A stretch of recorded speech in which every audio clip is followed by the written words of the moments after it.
और operation theatre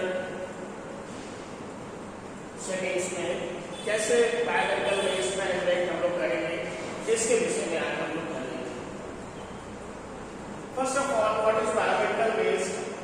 Any waste generated during the diagnosis, treatment or immunization of human beings or animals in research activities or in the production of testing of biologicals as defined under DMW rules 2016 India.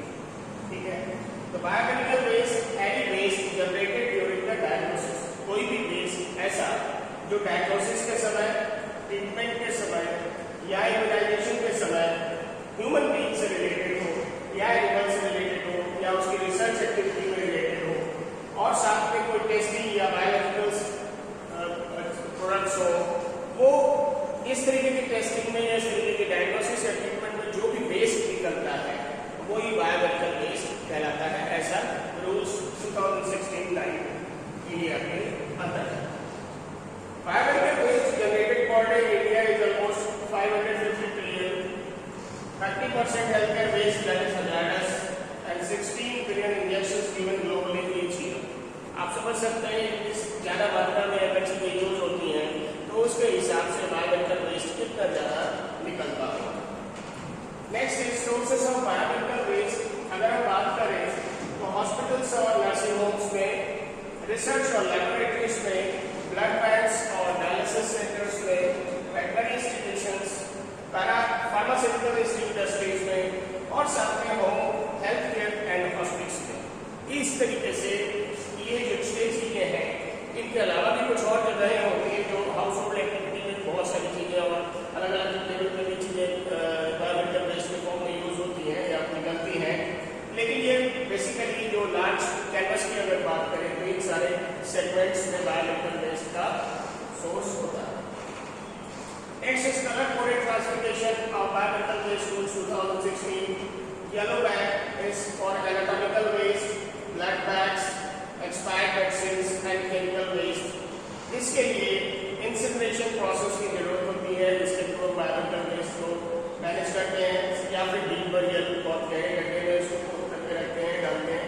Red bag की बात करें, contaminated रिसाइक्लेबल्स इसमें होते हैं जैसे IV set, syringes without needles की ध्यान रखेंगे, साथ में कैथेटर्स, इसके लिए ऑटोक्लेविंग या माइक्रोवेविंग की जाती है।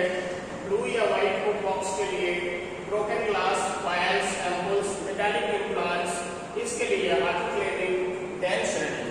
ठीक है, फिर उसके बाद व्हाइट ऑब्जेक्ट प्रूफ के लिए इसमें नीडल्स, ब्लेड्स, शार्प्स और लैंसेट्स होती हैं और इसको हम ऑटोक्लेविंग और श्रेडिंग के थ्रू बायोमेडिकल वेस्ट ट्रीटमेंट करते हैं। कंटेनर कौन से हैं, टाइप ऑफ वेस्ट और ट्रीटमेंट किसके अकॉर्डिंग इनका मैनेजमेंट किया जाता है। Next is biomedical waste segregation, point of generation कैसे अलग अलग करना है, उसके लिए सिस्टमेटिक कैसे प्रोसीजर्स करने हैं। First of all identify waste type, waste का टाइप आइडेंटिफाई करें। नंबर 2, यूज करेक्ट कंटेनर, सही कंटेनर चूज करें। फिर फिल टू 3/4 कैपेसिटी। हमेशा याद रखिएगा जो कंटेनर होता है उसको कभी भी पूरा फिल नहीं करते, 3/4 3/4 कैपेसिटी ही भरेंगे, मतलब 4 हिस्से में से 3 हिस्सा ही उसको भरेंगे। फिर उसके बाद लेबल का टैग करेंगे, फिर स्टोर इन ट्रांजिट रूम, फिर जहाँ से ऐसी जगह स्टोर करेंगे जहाँ से निकल करके बायोमेडिकल वेस्ट के लिए आगे जाएगा। तो first of all identify waste type में classify waste at the point of generation by category, उनकी कैटेगरी के वाइज उनको एक तरीके से सेपरेट करेंगे, इसमें इन्फेक्शंस है, शार्प्स है, केमिकल्स है। फिर यूज करेक्ट कंटेनर यूज करेंगे। Place in designated colour coded bag container immediately, never mix categories, याद रखिएगा किसी भी कैटेगरी को किसी भी मिक्स नहीं करिएगा।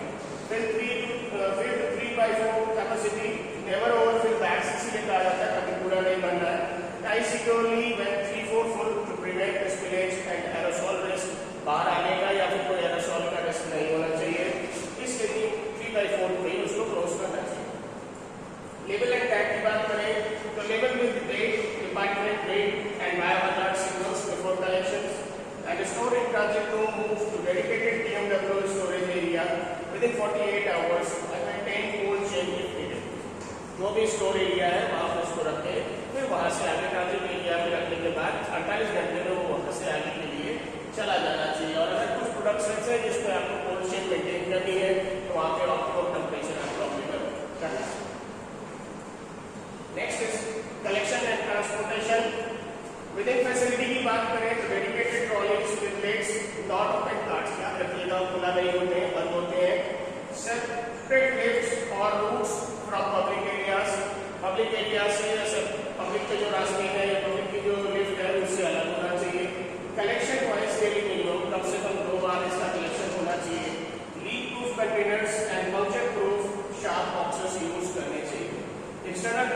के लिए vehicles licence by state pollution control board GPS tracking mandatory होती है।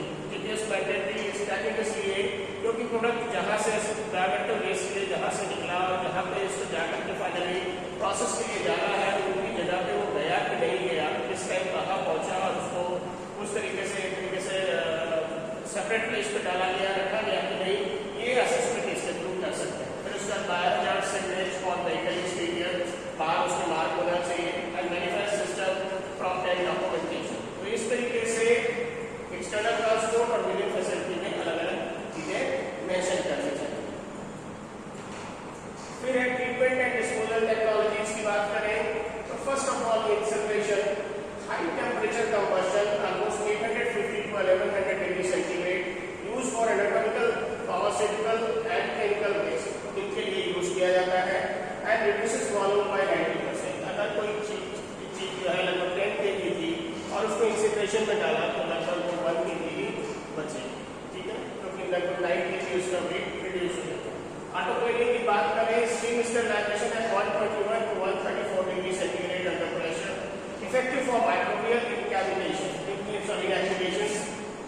ऑटोक्लेविंग के लिए टेम्परेचर ध्यान रखिएगा 121 से 134 डिग्री सेंटीग्रेड होता है under pressure and effective for microbial inactivations, eco friendly option. ये जो ऑप्शन है इको फ्रेंडली है, इससे इकोसिस्टम को कोई मेजर हार्म नहीं होता। माइक्रोवेविंग की बात करें, electromagnetic waves destroy pathogens, suitable for wet infections, waste, no toxic emissions.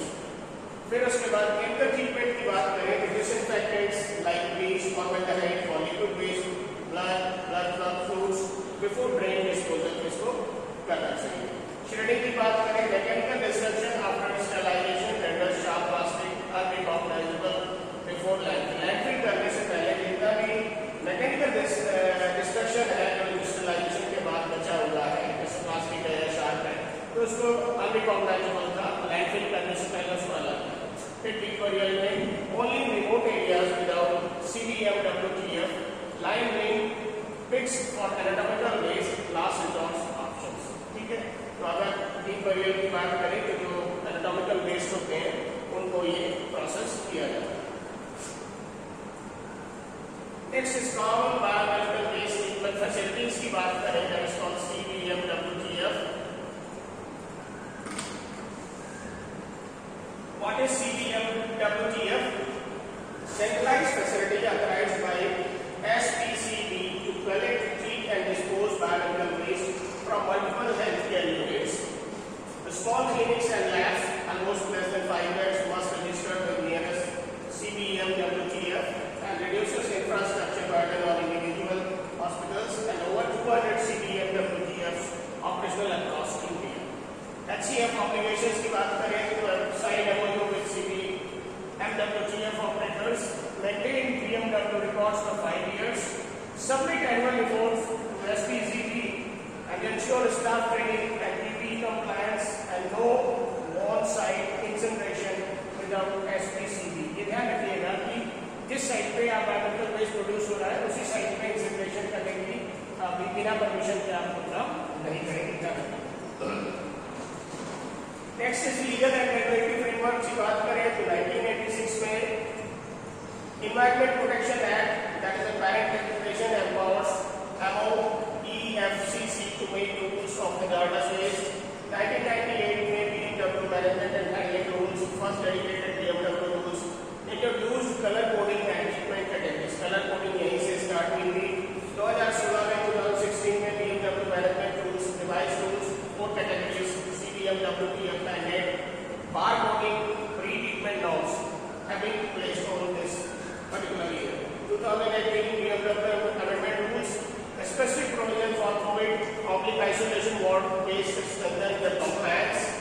2018 में इसका amendment हुआ, फिर उसमें कोविड से रिलेटेड प्रोविजंस किए गए और आइसोलेशन वार्ड बेस्ड कैसे हो, स्ट्रेंथन कंप्लायंस कैसे हो, इन चीजों पे एप्लीकेशंस फॉलो किए गए। 2022 में CPCB गाइडलाइंस जनरेट हुई जिसमें digital tracking via BMW portal, GPS on vehicles and QR coded bar labels apply किए गए, ठीक है। Next is hazardous and health risk of improper BMW disposals।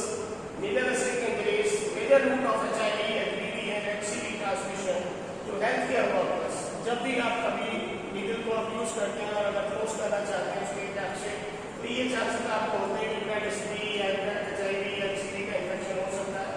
Over 3 million exposures per year की होती है, लगभग 3 मिलियन 20 लाख लोग इससे अफेक्टेड होते हैं। इन्फेक्शस डिजीज की बात करें तो contaminated waste can harbor Staphylococcus, E. coli, TB, hepatitis, risk to waste handlers, patient and public। ये इन्फेक्शन हो सकता है जो लोग उसको हैंडल करते हैं। टॉक्सिक केमिकल एक्सपोजर की बात करें तो cytotoxic drugs, mercury, formaldehyde, phosphide, glutamic effects on workers. जो वर्कर्स इस पे काम करते हैं उसमें कैंसर होने का या कैंसर का एक तरीके से प्रोलिफरेशन होने का या कोई म्यूटेशंस होने के चांसेस ज़्यादा होते हैं। Next is air pollution, open body release dioxins, furans and heavy metals linked to respiratory illness and cancer.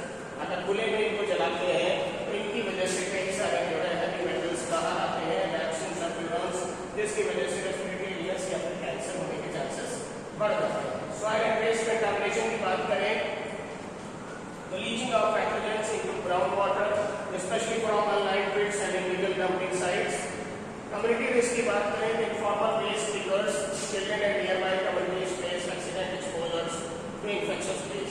ठीक है, तो जो पास में कम्युनिटी रहती है या जो इसको इसमें से कूड़ा इकट्ठा करते हैं बच्चे, उनके भी ये इन्फेक्शन या उनको इन चीज़ों से रिलेटेड हो सकता है। Next is occupational safety and PPE for BMW handlers। Heavy duty gloves use होना चाहिए, thick rubber and nitrile not latex examination gloves, protective apron, impermeable cover front body, change if soiled, fit shoe, closed toe shoes or boots, puncture resistant footwear mandatory in collection areas, face shield or goggles, protect mucous membranes from splash exposure, N95 or respirator mask should be required in handling TB based or chemical or aerosol। ठीक है, तो ये इस तरीके से heavy duty gloves, protective apron, closed toe shoes or boots, face shield or goggles and N95 respirator mask, ये सारी चीजें लगभग PPE से रिलेटेड जो इक्विपमेंट्स हैं वो यूज होने चाहिए। ई सेफ्टी प्रैक्टिसेस की बात करें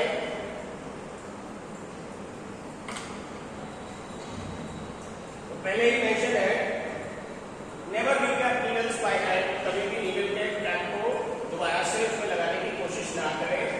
यूज वन हैंड टेक्निक, एक हाथ का इस्तेमाल करें। Hepatitis B vaccination mandatory for all BMW handlers. Post exposure protocols within 2 hours for needle sticks.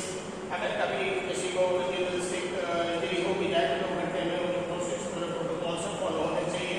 No eating और drinking in BMW handling areas. BMW जहाँ पर भी हैंडल हो रहा है कागज का वेस्ट उस जगह पे खाना और पीना नहीं चाहिए। Annual health checkups and blood screening must है, और साथ में incident reporting register must be maintain. हर साल उनकी चेकिंग होनी चाहिए, ब्लड टेस्ट होने चाहिए, और साथ में अगर कोई इंसिडेंट हुआ है तो उसको मेंशन और आगे रिपोर्ट भी करना चाहिए। Next is record keeping and audit compliance की बात करें तो रिक्वायर्ड डॉक्यूमेंटेशन में क्या है, authorised certificate from SPCB, daily BMW generation register that is form 2, annual report submission that is form 4, accident topic incident register, employ training reports and vehicle training and transport manifest that is form 5। Means form 2, form 4 and form 10 are compulsory. फिर इसमें non compliance improper segregation अगर है तो आपका authorisation cancel हो सकता है। Illegal dumping या बर्निंग है तो आपके ऊपर 1 लाख रुपए तक का फाइन या इम्प्रिजनमेंट हो सकता है। और अगर आप CBM WGF टाइप में आपका नहीं है तो शो कॉज नोटिस या क्लोजर ऑर्डर मिल सकता है। Non submission of annual report है तो फाइन और सस्पेंशन हो सकता है। और अगर रिपीटेड वायलेशन से बार बार आप गलती करते हैं तो criminal prosecution under EPA should be applicable. BMW must be segregated at the point of generation using color-coded containers. 4 categories under BMW rules, that is yellow, red, blue, white, and puncture-proof. Every healthcare facility must register with a licensed CBMWGF, and PPE vaccination and training are non-negotiable for all BMW handlers. And improper disposal cause infectious disease, toxic exposure, and environmental harm. ये basic जितने भी parameters हैं वो जरूर पूरे